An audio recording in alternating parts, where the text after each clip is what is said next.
आपके पूर्वजों की नाव धर्म का ठेका लेने वालों ने डुबो दी। क्योंकि अब हमसे पूछोगे तो हम तो राधे ही राधे चिल्लाते हैं। हम कोई चमत्कारी नहीं है, ना हम कोई साधु है, ना हम कोई संत है। ये जो है जितने भी संत हैं, अब इनको सोचना पड़ेगा, विवश कर दूंगा, ऑनलाइन रखूंगा, इन जब तक ये हानि भर लेंगे। नमस्कार दोस्तों, आज हम अपने प्रोग्राम में एक बहुत ही बड़ा मुद्दा लेकर आए हैं जो आप और आपकी गुजरी हुई हजारों पीढ़ियों से वास्ता रखता है। जी हाँ, हमारा मुद्दा है धर्म और धर्म गुरुओं की कथा कहानियों का। हमारे पूर्वज धर्म की नाव पर बैठकर भवसागर से पार होने की उम्मीद लेकर नाव पर बैठे रहे और भरोसा उन धर्म की नाव चलाने वाले नाविक धर्म गुरुओं से करते रहे कि ये हमें भवसागर से पार कर देंगे। और ये उम्मीद हजारों सालों से चली आ रही है। इसमें सबसे बड़ी अचंभे की बात यह है कि कोई भी ये बताने वाला नहीं था कि ये नाव भवसागर से पार गई या भवसागर में डूब गई। लेकिन अब सब पता लग गया कि आपके पूर्वजों की नाव धर्म का ठेका लेने वालों ने डुबो दी या पार कर दी। तो बने रहिए हमारे साथ और जानिए, परखिए, पहचानिए कौन है डुबोने वाला और कौन है पार लंघाने वाला।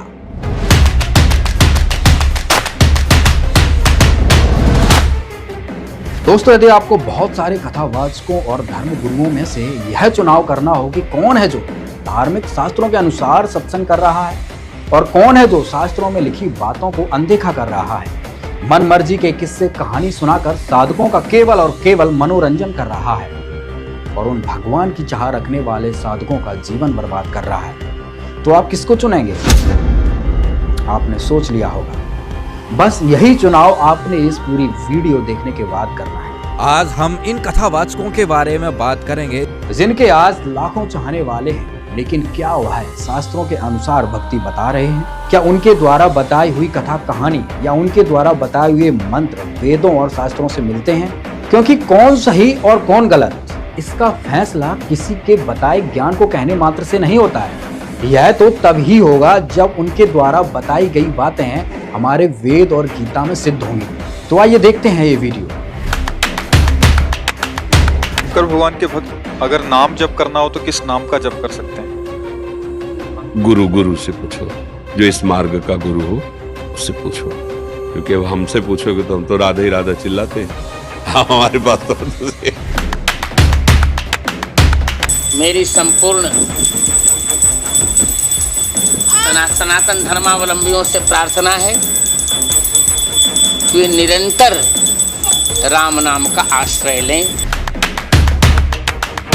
सब जानते हैं पूर्णांक में 72 पंक्तियों में 9 दोहे में गोस्वामी जी ने राम नाम की महिमा और राम नाम की वंदना की। महामंत्र है राम नाम, और आप डावाडोल हो कि किस नाम ले किस नाम ले, तो व्यासपीठ कहेगी सीधा सरल छोटा राम नाम लो, महामंत्र है। हरे राम रामा राम हरे हरे, हरे कृष्णा कृष्णा कृष्णा हरे। सिर्फ इसी नाम जप से भगवान मिल जाएंगे। और तुम्हें क्या लगता है ये भगवान का नाम है? इससे बड़ा तो कोई श्लोक नहीं है, कोई स्तोत्र नहीं है, कोई वेद उपनिषद नहीं है इस नाम से बड़ा। और इसीलिए आपसे बार बार कह रहा हूं, ओम नमः शिवाय इस मंत्र का जाप खुद करो और अपने बच्चों से करवाओ। जाओ, जितने यहाँ विराजमान हैं, हम और आप शक्तियों को नहीं देख पा रहे, पर ये शक्तियां आपको देख पा रही हैं। जाओ, सबकी अलाय बलाय बालाजी के चरणों में बंध जावे। लेकिन रोज हनुमान चालीसा का पाठ कौन कौन पढ़ेगा? ओम बागेश्वराय नमः मंत्र का जाप। जाओ, आज से तुम्हारे घर पर बागेश्वर बालाजी की सेना पहुंच जावे। और कोई जो भी सुन लो, हम कोई चमत्कारी नहीं है, ना हम कोई साधु है, ना हम कोई संत है, हम एकदम उपद्री आदमी हैं। तो दोस्तों, देखा आपने वीडियो। दोस्तों, अगर ऐसे मंत्रों से दुख दूर हो जाएं और आपकी नाव भवसागर से पार हो जाए तो कल तो कोई भी कुछ भी मंत्र बना लेगा। कल तो अमेरिका वाले भी मंत्र बना लेंगे, ओम अमेरिकाय नमः। तो क्या उनके दुख दूर होने लग जाएंगे? उनको मोक्ष मिल जाएगा? नहीं होंगे। क्योंकि यह बिल्कुल ही शास्त्र विरुद्ध साधना है। खुद के बनाए हुए मंत्र हैं जो किसी को लाभ नहीं दे सकते। यदि आपको लाभ चाहिए, यदि आप सही भक्ति करना चाहते हैं तो देखिए जगत गुरु तत्वदर्शी संत रामपाल जी महाराज द्वारा वेद और गीता से प्रमाणित ज्ञान। तो परमेश्वर ने कहा कि जो बिचली पीढ़ी आवेगी उसके अंदर ये काल के दूत बहुत पनपेंगे। 12 पंथ तो ये लगातार हैं और काल ने कहा था और अनेक पंथ चलाऊं या वद जीवों को भरमाऊं। साधना करने का खूब कोशिश की हमने। अब पढ़े गीता और नाम ले हरे कृष्ण कृष्ण कृष्ण हरे हरे राधे राधे। कोई बात हुई या? बालकों का खेल बना रखा हमने, भगवान की तरफ जरा भी ध्यान नहीं दिया। गीता जी में है कहीं ये मंत्र, फिर जाप किस लिए कर रहे हो? परमात्मा का विधान है ये। हमने गीता जी के अतिरिक्त, वेदों के अतिरिक्त किसी की भी आदेश की पालना नहीं करनी है। यदि हम परमात्मा के विधान के विरुद्ध किसी की आज्ञा का पालन करके साधना करते हैं तो वो शास्त्र विधि को त्याग का मनमाना आचरण है। तो कहने का भाव है न अपने मनमुखी मंत्र लोक वेद जनता में ठोक दिया और सबकी दुर्गति हो रही है। उन संतों की भी दुर्गति हो रही है जो इस पंथ के प्रवर्तक थे। अब कारण क्या था कि उनके पास तत्व ज्ञान नहीं था। तो पुण्यात्माओं, अब हमने वो मोक्ष प्राप्त करना है जहां जाने के बाद फिर लौटकर हम कभी संसार में नहीं आते।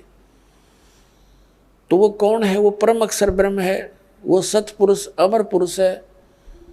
गीता अध्याय नंबर 7 के श्लोक नंबर 29 में गीता ज्ञान दाता ने कहा कि अर्जुन, जो मैंने तुझे ज्ञान बताया है कि तत्वदर्शी संत की खोज कर ले। फिर वो तत्वदर्शी संत तुझे उस परमात्म तत्व का ज्ञान बताएगा, वो तत्व ज्ञान बताओगा तेरे को। उस तत्व ज्ञान को समझने के पश्चात उसमें लिखा 7वें अध्याय के 29वें श्लोक में कहा है कि जरा मरण मोक्षाय यतन्ति ते, जो माम आश्रित है, यानी मेरे द्वारा दिए गए इस ज्ञान को आश्रय बनाकर तत्वदर्शी संत की खोज कर लेते हैं। और जो केवल यहाँ जरा माने बुढ़ापा, वृद्धावस्था का दुख, मरण माने मृत्यु, जरा और मरण से छूटने के लिए जो प्रयत्न करते हैं और संसार की किसी वस्तु की जो डिमांड नहीं रखते, वे ब्रह्म तत्व विदु और वो उस परमात्मा तत्व ब्रह्म को जानते हैं और अखिलम च अध्यात्म, सारे अध्यात्म को जानते हैं और सभी कर्मों से परिचित है।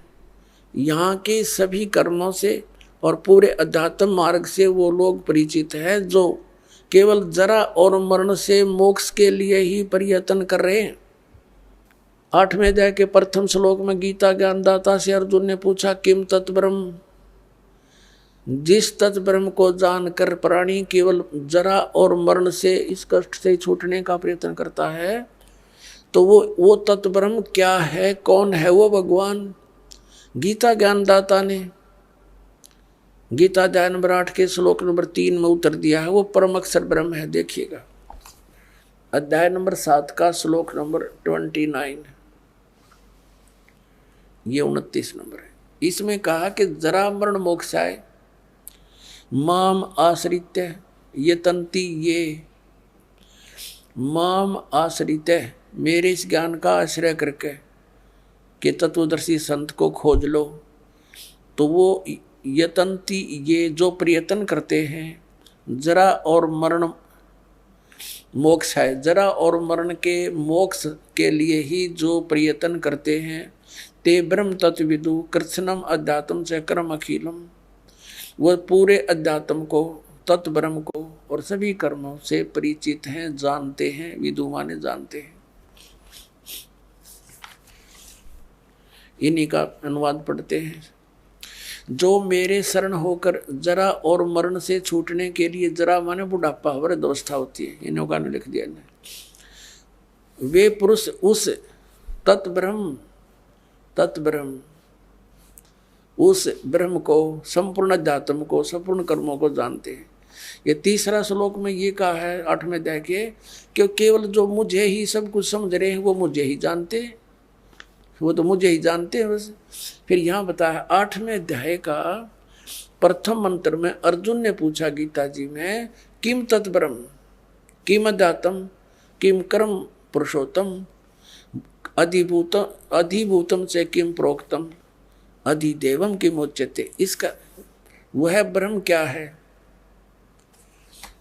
और इसका 8वें अध्याय के तीसरे श्लोक में उत्तर दिया है गीता ज्ञानदाता ने। 8वें अध्याय के तीसरे श्लोक में वो परमाक्षर ब्रह्म है। अब इससे सिद्ध हो गया गीता ज्ञानदाता से कोई अन्य परम शक्ति है जो जीव को पूर्ण सुखी कर सकती है और पूर्ण मोक्ष प्रदान कर सकती है। अब यहाँ गीता अध्याय नंबर 8 के श्लोक नंबर 5 और 7 में गीता ज्ञानदाता ने कहा है कि मेरी भक्ति कर मुझे ही प्राप्त होगा। और 8वें अध्याय के 8, 9, 10 में 3 मंत्रों में कहा कि उस परमेश्वर परम अक्षर ब्रह्म की यदि तू साधना करेगा, उसकी भक्ति की कमाई के बल से, योग के बल से, भक्ति की शक्ति की ताकत से, तो उसको प्राप्त हो जाएगा। 8वें अध्याय के 13वें श्लोक में गीता ज्ञानदाता अपनी साधना का मंत्र बताता है, ओम इति एकाक्षरम ब्रह्म व्यवहारन माम अनुसमन ये प्रयाति तजन देहम स याति परमाम गतिम। मुझ ब्रह्म का केवल एक ओम मंत्र है, और जो इसकी अंतिम श्वास तक सिमरण करता हुआ, इसका अंतिम श्वास तक सिमरण करता हुआ छोड़कर जाता है, वो ओम से मिलने वाली परम गति को प्राप्त होता है। ओम से मिलने वाली परम गति कौन सी है? ब्रह्मलोक। 8वें अध्याय के 16वें श्लोक में कहा कि ब्रह्मलोक पर्यंत, ब्रह्मलोक में गए हुए प्राणी फिर वापस जन्म मृत्यु में आते हैं, तो इससे भी पूर्ण मोक्ष नहीं हुआ, जन्म मृत्यु का दीर्घ रोग कटा नहीं।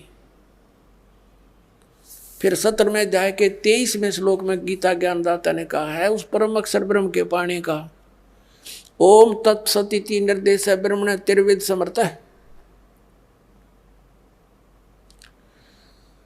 ब्रह्मण माने सच्चिदानंद घन ब्रह्म। देखिएगा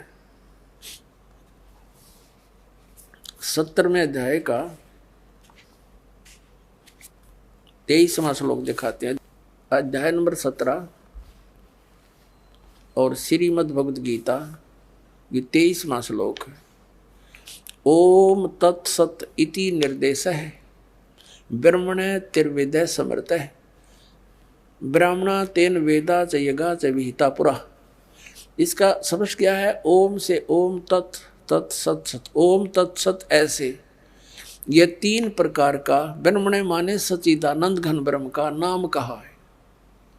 ब्रह्मण माने सच्चिदानंद घन ब्रह्म कर रहे हैं, यानी परम अक्षर ब्रह्म समझो इसको, परम अक्षर ब्रह्म का नाम है यो।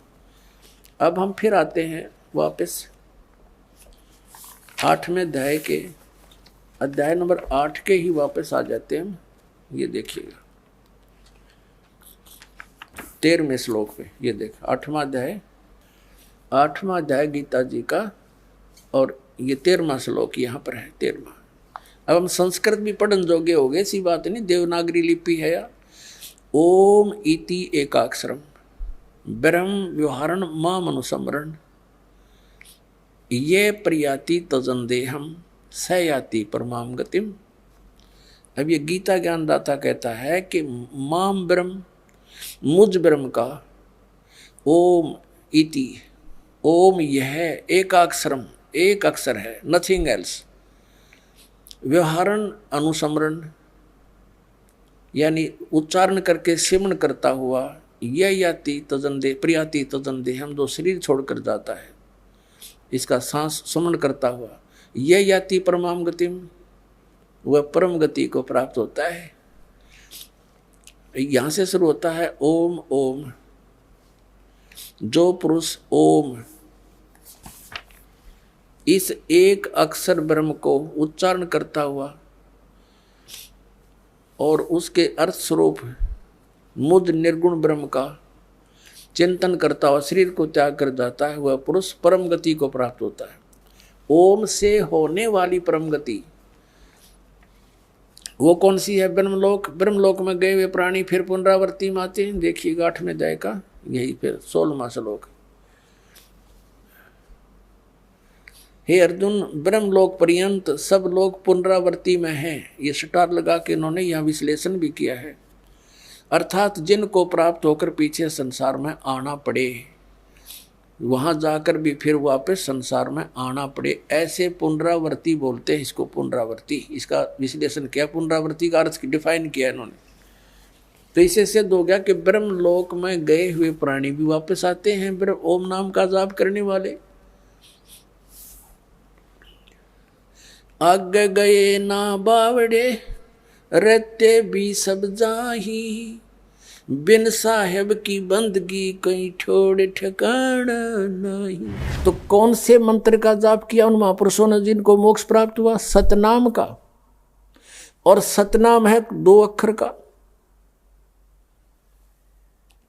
जिसमें एक ओम मंत्र है, एक तत् है, वो सांकेतिक है। श्रीमद् भगवत गीता अध्याय नंबर 17 के और श्लोक नंबर 23 में स्पष्ट किया कि ओम तत्सत इति निर्देश है ब्रह्मण त्रिविध समर्थ है। ओम और तत् जो सांकेतिक शब्द है, तत् ये दास बता सकता है इस पृथ्वी पर और किसी के पास नहीं है। यदि इस दास से चुरा कर नाम लेकर के और फिर उसने आगे कोई गुरु पद प्राप्त, आप पे स्वयंभू गुरु बनकर को दान कर रहा है, तो महा दुश्मन है समाज का। पहले वालों ने नाश कर दिया, वो और कर देगा। उससे भी हमने बचना है। ऐसे कोई पाखंडी कहीं मिल जावे, उससे भी बचाना है। जनता को समझाना है कि नकली है, इसको कोई अधिकार नहीं है। ठीक है, मानने उसका भला, ना तो भाई उनकी मर्जी, नहीं मानने तो कहीं भी जाओ, वो उनकी सजा मिलेगी फिर भगवान के दरबार में। तो सतनाम 2 अक्षर का है, एक ओम और एक तत्।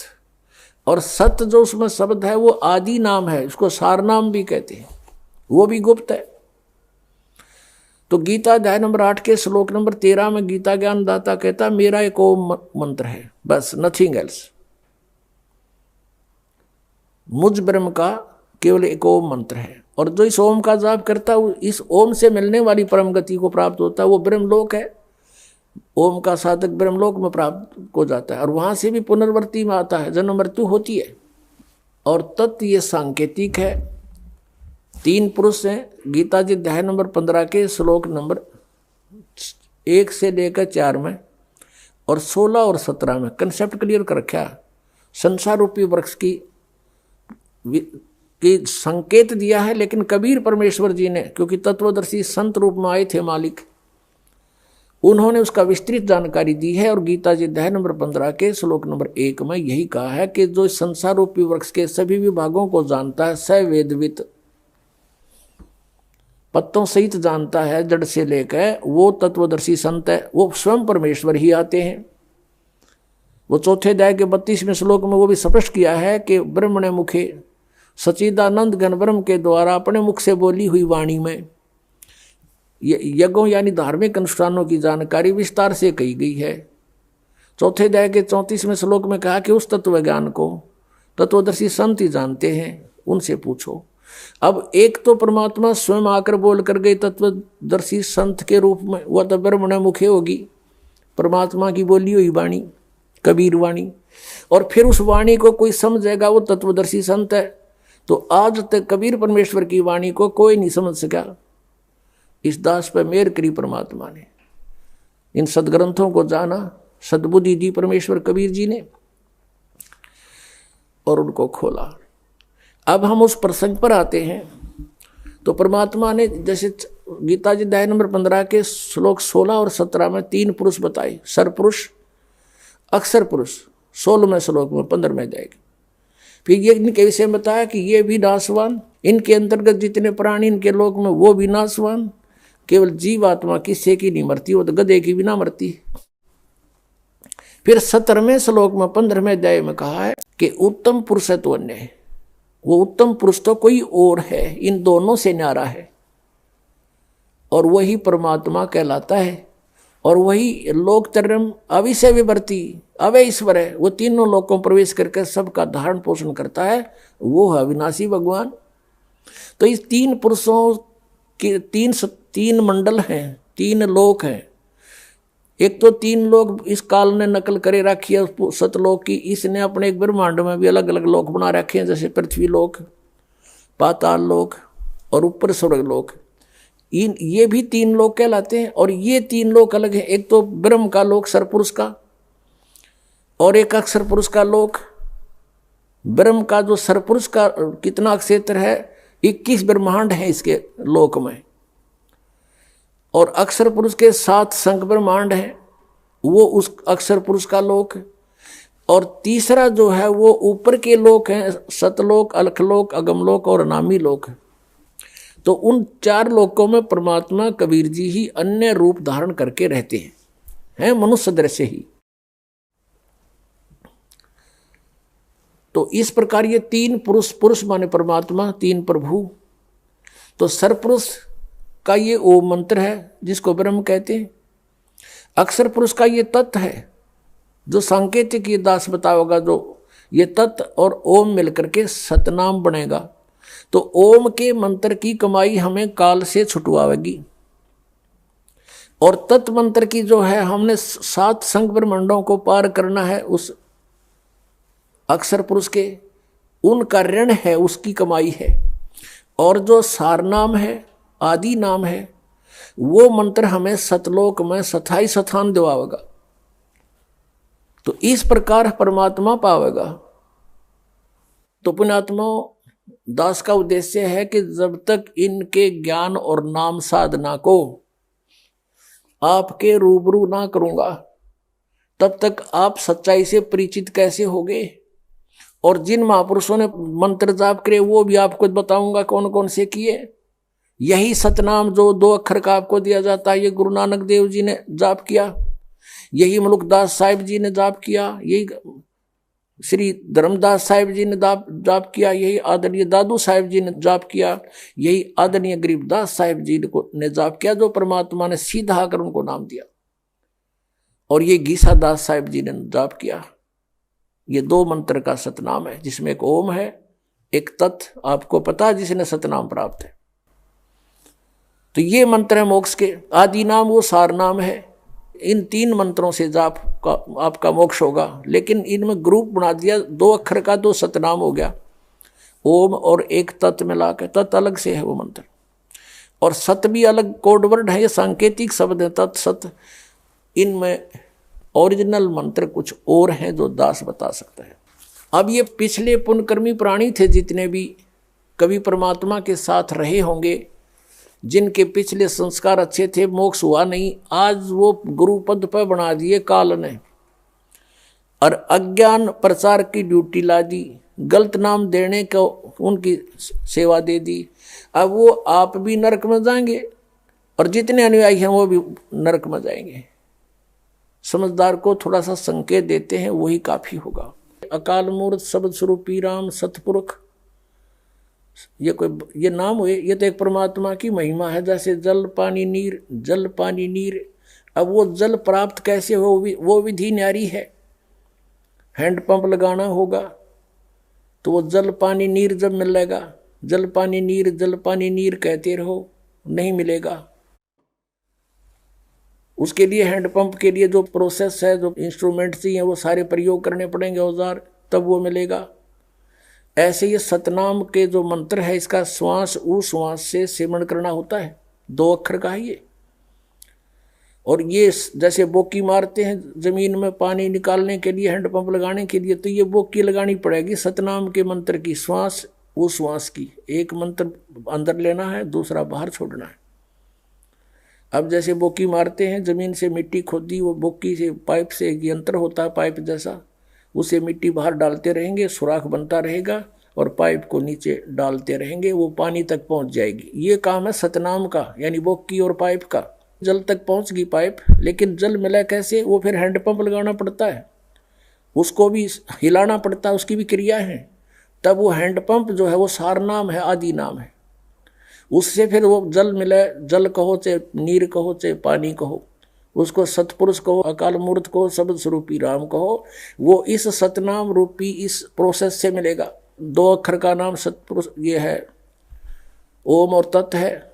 ओम तत् सत तीन पुरुष है, सरपुरुष, अक्षर पुरुष और परम अक्षर पुरुष। परम अक्षर पुरुष सतपुरुष है, पूर्ण परमात्मा है। तो ओम और तत् ये दो मंत्र मिलके तो सरपुरुष और अक्षर पुरुष की साधना है। और तीसरा मंत्र परमात्मा का सार नाम है जो सतलोक में स्थायी स्थान देगा, जिससे हैंडपंप समझो सार नाम। तो इसी प्रकार ये तीनों नाम जाप के हैं। आदि नाम भी जाप करने का है और सतनाम के 2 अक्षर का भी नाम जाप करने का है। सन 1971 में इन्होंने एक भविष्यवाणी की है। किसने? श्री तुलसीदास साहेब मथुरा वाले जय गुरुदेव पंथ के प्रवर्तक ने। वो आपको उन्हीं की पुस्तक से पढ़कर सुनाते हैं। फिर आप बुद्धिमान हो, देखना वो किसके ऊपर खरी उतर रही है। एक पुस्तक है जय गुरुदेव की अमरवाणी भाग 2। जय गुरुदेव की अमरवाणी भाग 2। और ये कहाँ से छपी है? ये है शाकाहारी सदाचारी बाल संघ के से संकलित। प्रकाशक है दिव्या शर्मा, 88 साकेत कॉलोनी मथुरा से। मुद्रक है अर्जेंट प्रिंटर्स, पुराना बस स्टैंड मथुरा से। और ये है वो महात्मा, महान आत्मा। अब इनके ये हाथ भी गले पड़े हैं। इस अतिथि में आगे काफी एज्ड हो गए। अब ये परम संत तुलसीदास जी महाराज। अब ये श्रद्धालु तन्य हो गए, विश्व को शांति अब इन्हीं से मिलेगी। और ये क्या कहते हैं, ये इन्होंने ये ना समझा। अब इसके प्रश्न नंबर आपको 50 पे दिखाते हैं। ये देखिएगा, ये है प्रश्न नंबर 50। सहकारी पत्रिका 7 सितंबर 1971 में स्टेटमेंट दी है इन्होंने। 7 सितंबर 1971 में इनकी स्टेटमेंट प्रकाशित हुई है। क्या? किसकी? तुलसी साहिब जी की, तुलसीदास जी की। और ये इस ब्रैक इसमें बॉक्स के अंदर है, हम यहाँ से लेते हैं। वह अवतार जिसकी लोग प्रतीक्षा कर रहे हैं 20 वर्ष का हो चुका है। 7 सितंबर 1951 को वो 20 वर्ष का हो चुका है। इस दास रामपाल दास की डेट ऑफ बर्थ है 8 सितंबर 1951। 7 सितंबर को दास पूरा 20 वर्ष का हो चुका है और 8 सितंबर को 21वां वर्ष शुरू हो जाता है। 7 सितंबर 1971 को वो 20 वर्ष का हो चुका है। यदि उसका पता बता दूं, फिर पढ़ो, वह अवतार जिसकी लोग प्रतीक्षा कर रहे हैं 20 वर्ष का हो चुका है। यदि उसका पता बता दूं तो लोग पीछे पड़ जाएंगे। अभी ऊपर से आदेश बताने का नहीं हो रहा है। मैं समय का इंतजार कर रहा हूं और सभी महात्माओं ने समय का इंतजार किया है। समय आते ही सबको सब कुछ मालूम हो जाएगा। अब पुण्यात्माओं, ये पुण्यकर्मी प्राणी था और सन 1954 से लेकर आज तक देखो कितने वर्ष हो गए इसको, लगभग 67 वर्ष हो गए। और आज से इसने 40 वर्ष पहले ये भविष्यवाणी करी थी कि वो 20 वर्ष का हो चुका है वो अवतार। और ये कहें इससे शांति मिलेगी किससे? यो श्री तुलसीदास जी से। और ये कहता है और संत है कोई, वो अवतार है, वो प्रगट हो चुका है और उसके 20 वर्ष की आयु वाली है। अब 59 पृष्ठ पर इसी के इस पत्रिका के 59 पृष्ठ पर दिखाते हैं आपको 59 पर इन्होंने क्या भविष्यवाणी की है। ये देखिएगा, ये वही जय गुरुदेव की अमरवाणी है और इसकी हम 59 पृष्ठ पर पढ़ेंगे। 59 यहाँ से शुरू करते हैं। परिवर्तन का कारण भारतवर्ष बनेगा। भारतवर्ष में को विश्व में परिवर्तन का कारण अब बनना होगा। त्रेता में विश्व युद्ध का कारण भारतवर्ष था और द्वापर में भी विश्व युद्ध का कारण भारतवर्ष था और इस समय भी भारतवर्ष को ही कारण बनना होगा। मुस्लिम राष्ट्रों में भारी कलह होगी। सभी मुसलमान आपस में लड़कर समाप्त हो जाएंगे। अधिकांश छोटे छोटे देश टूटकर बड़े राष्ट्रों में मिल जाएंगे। भारतवर्ष इन सब का अगुवा होगा। चीन के समस्त वैज्ञानिक प्रगति को चूर्ण करके चीन को नष्ट कर दिया जाएगा। चीन में बचे खुचे लोगों की सहायता भारत करेगा। इसी बीच तिब्बत भारत को मिल जाएगा।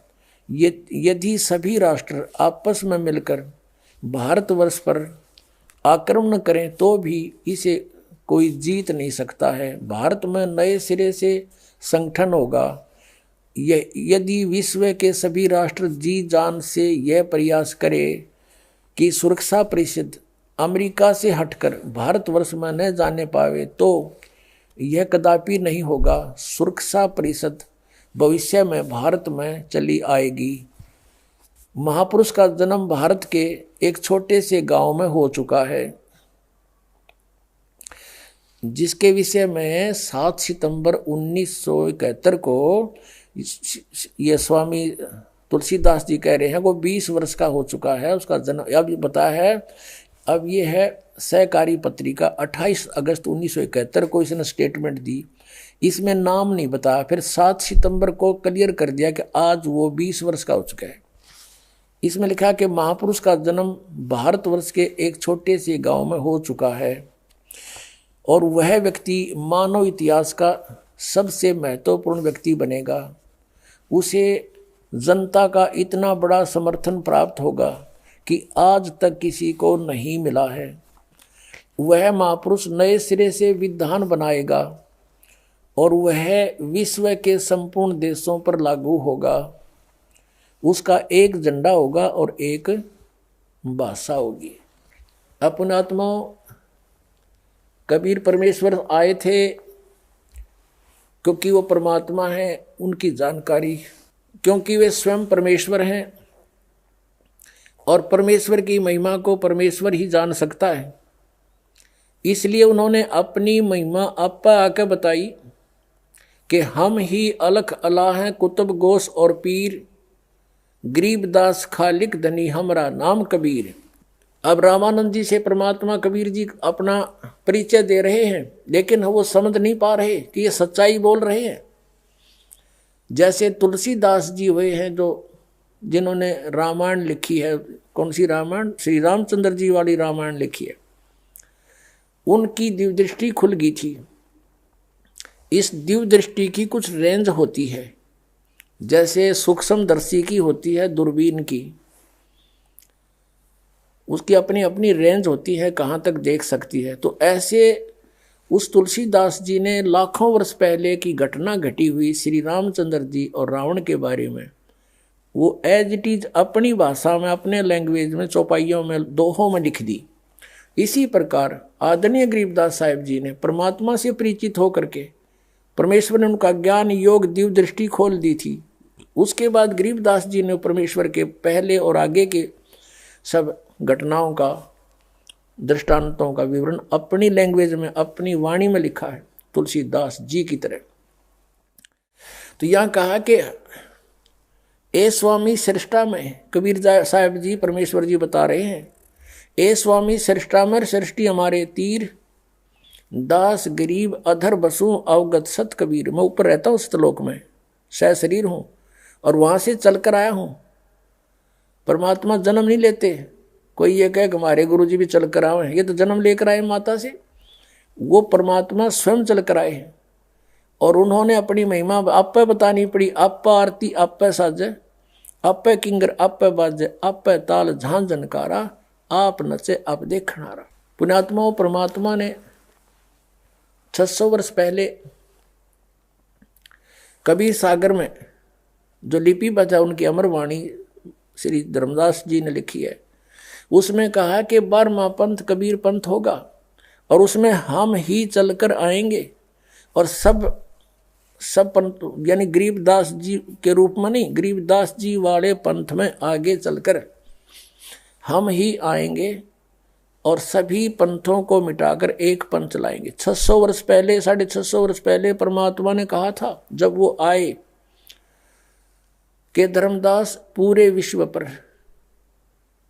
एक ज्ञान रहेगा और एक ही भगवान रहेगा। मेरी महिमा पूरे विश्व में होगी और उस समय पूरे विश्व में शांति होगी, भगवान से डरने वाले व्यक्ति हो जाएंगे या माया की दौड़ खत्म हो जाएगी। तो उस समय परमात्मा ने कहा था कि हम ही आएंगे। कबीर जी वो स्वयं नहीं आए तो अपना दास भेज दिया। तो जिसके विषय में श्री ये तुलसीदास साहेब जी ये मथुरा वाले प्रबंधक यानी संत भविष्यवाणी कर रहे हैं, वो ये दास है। अब आप पे आरती आप पे साजे, आप पे किंगर आप पे बाजे, आप पे ताल झांझ झनकारा, आप नचे आप देखण आ रहा। अब ये तो महापुरुष है, इसको अवतार कहो चाहे कुछ को, लेकिन ये दास तो दास है। आपको भौंक के बोल रहा है, दास परमेश्वर का कुत्ता है। आप धनियों को जगा रहा है कि आपको बहुत हानि करेगा ये काल। ये संत भी भ्रमित हैं, ये पंथ भी भ्रमित है, इनका ज्ञान भी भ्रमित है, इनका नाम भी भ्रमित है। ये काल के जाल में दास की प्रार्थना है, ये संत भी समझे, ये अपना कल्याण करवावे। बोलो सतगुरुदेव सत साहिब। तो दोस्तों अब आपने देखा संत रामपाल जी महाराज जी द्वारा बताए गए इन प्रमाणों से सिद्ध होता है कि गीता जी में ऐसे किसी मनमुखी मंत्र का जिक्र नहीं है जो ये कथावाचक जाप करने को देते हैं। इससे सिद्ध होता है कि सभी कथावाचक शास्त्र विरुद्ध भक्ति करवा रहे हैं। और वहीं संत रामपाल जी महाराज प्रमाण दिखाकर सही भक्ति का रास्ता बता रहे हैं। तो दोस्तों अब आप खुद समझ गए होंगे कि जिन मंत्रों का जाप हजारों सालों से हमारे पूर्वज करते आ रहे हैं, जिनका प्रमाण गीता और वेदों में तो है ही नहीं, तो फिर उनकी मुक्ति कैसे हुई?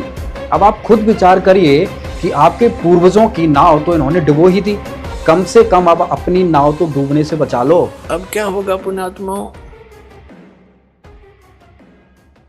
जैसे क्या बताया है कि शरण पड़े को गुरु संभाले, जान के बालक भोला रे, कहे कबीर तुम चरण चित राखो, जो सुई में डोरा रे। ऐसा भेद संबंध बनाओ अपने गुरुदेव के प्रति, वो नकलियों के प्रति नहीं। नकली तो काल के दूत है, उन्हें तुरंत त्याग दो। कई भक्त चिंतित हो जाते हैं कि कहीं हम उन गुरुओं को छोड़ दें और कहीं हम हमारे ऊपर आपत्तियां ना आ जाए। आपत्ति तो उनके शरण में आओगी तुमने, उन्हें छोड़ दें तो जान बचेगी तुम्हारी। कबीर साहब गरीबदास जी कहते हैं झूठे गुरु का लीतर लावे और गरते काट घसीटे, इनके पीटे पाप नहीं है, इन निश्चय पीटे। पीछे घटिया ये गुरु है, ये अनमोल जी उनका नाश करने लग रहा, अपना भी आप श्रद्धालुओं को मिसगाइड करे। तो कबीर साहब कहते हैं झूठे गुरु के पक्ष को और तजत न लावे वार, और द्वार न पावे शब्द का वो भटके वार ही वार। फिर कहते हैं जब लग गुरु मिले नहीं साचा, तब गुरु करो, तब तक गुरु करो 10 पाचा। जब तक सच्चा गुरु नहीं मिले तो कितने गुरु बदलने पड़े, उसमें पाप नहीं लाभ होगा। कहते गुरु की कबीर डूबे थे हम उबरे, गुरु की ज्ञान चमक, और बेड़ा देखा जर्जरा उतर चले फड़क। जैसे नौका टूटी ही और मझदार में जा रही हो, नीचे से पानी भरने लग रहा हो और साथ में कोई दूसरी ले जाकर खड़ी कर दे बिल्कुल ओके, और उसने कहा या डूबेगी भाई, देखिए पानी भरने लग रहा है इसमें, और आ जाओ इसमें। विकल्प कूद जाएंगे वो 1 सेकंड में। जो विकल्प नहीं हो तो डूबेंगे। जब विकल्प खड़ा कर दिया कि या ठीक सर इसमें आ जाओ, और फिर भी ना दे, फिर तो वो भांग पिए बैठे हैं। घटनों पानी में भी बड़े हैं फिर भी नौके ओके है। तो जो दास प्रमाण दिखा रहा है और ये नौका साथ में खड़ी कर दी कि ये है ओके इसमें आ जाओ, और यह सारी डूबेगी तुम्हारी, और अब भी उनको नहीं छोड़ रहे, उन्हें तो फिर नशा गणा हो रहा है। उनका क्या करें फिर हम? कबीर साहब कहते हैं कि ये चातुर पुरानी चोर हैं। इतना ज्ञान दास ने बता दिया और उनकी दाख, उनने तो कुछ ध्यान देना चाहिए। जो संत गुरु पद पर बैठे हैं, तुम क्या करने जा रहे हो? तुम्हारा ज्ञान फेल कर दिया, और फिर भी बोले आत्मा नहीं कहते भाई चलो वह भी आ जा, उन्होंने भी कह दे भाई बिल्कुल ठीक है, नहीं तो गलत बताओ मेरे ज्ञान को। मैं बार बार कह रहा हूँ ये गलत बताओ, गलत कह रहा हूँ, और गलत नहीं कह रहा तो स्वीकार करो। इन छोड़ दो परमात्मा के बच्चों ने, क्यों दुश्मन बने बैठे हो तुम?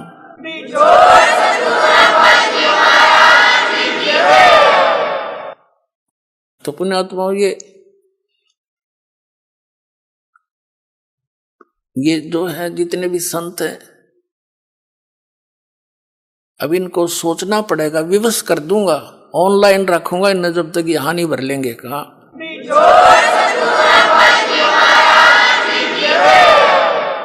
और क्योंकि ये बोले सरदार कबीर साहब कहते हैं चातुर प्राणी चोर हैं, जैसे मधु परमहंस हरिये न्यू कह बोला हमने आध्यात्मिक ज्ञान चर्चा ना करी। इससे सिद्ध है कि ये परमार्थी नहीं है। अगर ये संत होते तो रूपदास जी की तरह कह देते धर्मदास को कि बेटा जा अपना कल्याण करा ले, मेरे तो समझ में आती नहीं, और तुझे गुरु मिल गया है तो जा कल्याण करवा ले। तो उसने छोड़ दिया तो बोली आत्मा आ गया और कबीर साहब के चरणों में गिर गया। फिर तो पूछो मत, फिर तो सारी ये बात समझ में आ गई है, भगवान मेरा तो नाश हो जाता, मैं तो डूब गया था। बताइए जीव कहाँ जाएंगे जो आपके शरण में नहीं आते।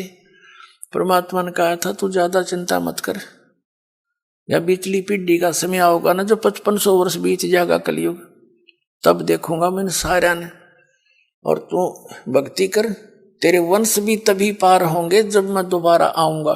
अब परमात्मा ने आए तो दास भेज दिया पुण्यात्मा, 100 की 100 साची मान लेना। ये सब प्रमाण बताने लग रहे।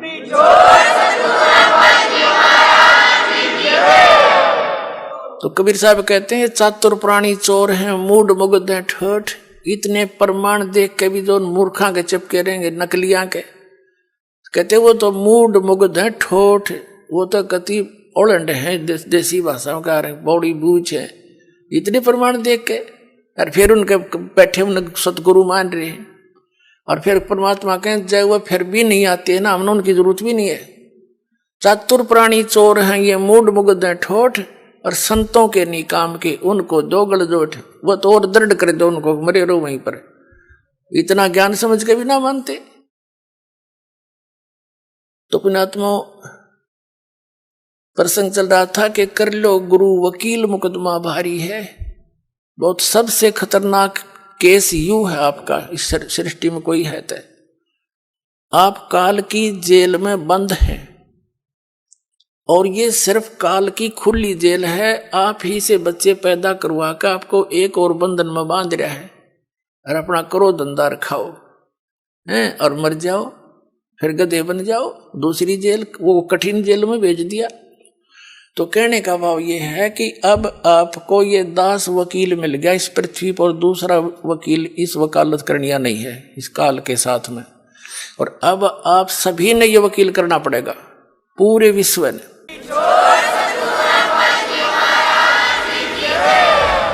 इस पूरी पृथ्वी पर जगत गुरु तत्वदर्शी संत रामपाल जी महाराज जी के ही पास पूर्ण आध्यात्मिक ज्ञान है। आप संत रामपाल जी महाराज के मंगल प्रवचन प्रतिदिन सुने और आध्यात्मिक ज्ञान की गुत्थी को सुलझाएं। वीडियो देखकर यदि आपके मन में कोई सवाल उठा हो तो हमें जरूर कमेंट्स करके बताइए।